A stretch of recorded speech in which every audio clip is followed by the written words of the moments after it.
Hello, children. I am present again with the explanation of the chapter The Happy Prince from your English textbook. The story begins with a conversation between a child and the mother.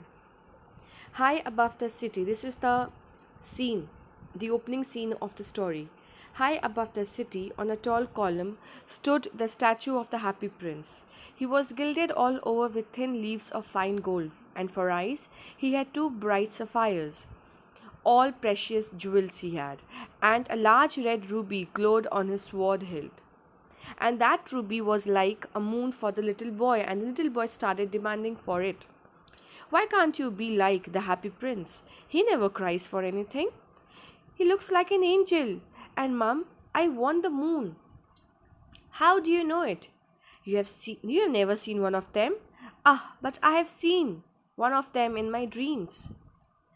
One day, one little swallow arrived in the city, and his friends had gone to Egypt before. But he stayed there because he was in love with the nicest moth in the river. But as she never paid attention to him, the swallow left. It was so cold when he arrived to the city, and then he decided to look for a place to sleep. When he saw the statue of the prince, and he said, "It seems a nice place to halt and to sleep. I'll have a golden bed." And saying that, he prepared to sleep in the feet of the statue. What a strange thing! There's no single cloud in the sky, but I can feel the rain. That rain was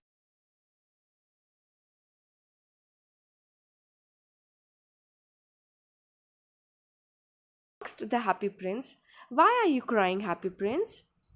The prince says, "When I was alive and had a human heart, I was always happy because I lived in a palace where sorrow was not allowed to enter. I played and danced all day long, and I never got worried of what happened beyond my castle. Everyone called me the Happy Prince because I lived and died so happily. But now I can see all the poverty, ugliness, and misery of the world. Despite my heart is made up of lead, and I can't help feeling bad and sad. Why don't you help me, dear swallow? Oh no, I have to leave for Egypt. My friends have already gone. Please, little swallow, in this same street there is a boy. He is ill, but his mother can't buy medicines. My feet are fastened and I can't go.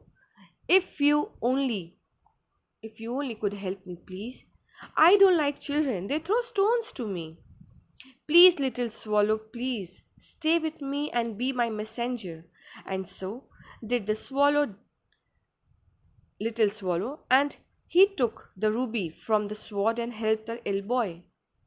And day after day, night after night, little swallow helped all the poor people in the city with the gold and gems from the prince's statue. And even though it was getting colder and colder, he stayed with his friend because the day that he took the gems from his eyes, he promised to be his eyes, the eyes of the prince forever. One cold winter night, when there was no gold or gems left in the prince's statue, the little swallow lied in his friend's feet and died. The following morning, all the wise men of the city decided to put out Prince's statue as it had become ugly and old. So they melted the iron to make a new statue. They threw the swallow dead body away. But the prince's heart couldn't be melted by fire, and it was thrown away with the swallow. One day, God asked to one of his angels to bring him the two nicest things in the earth. The angel brought him the prince's heart and the swallow's body, and God said, "You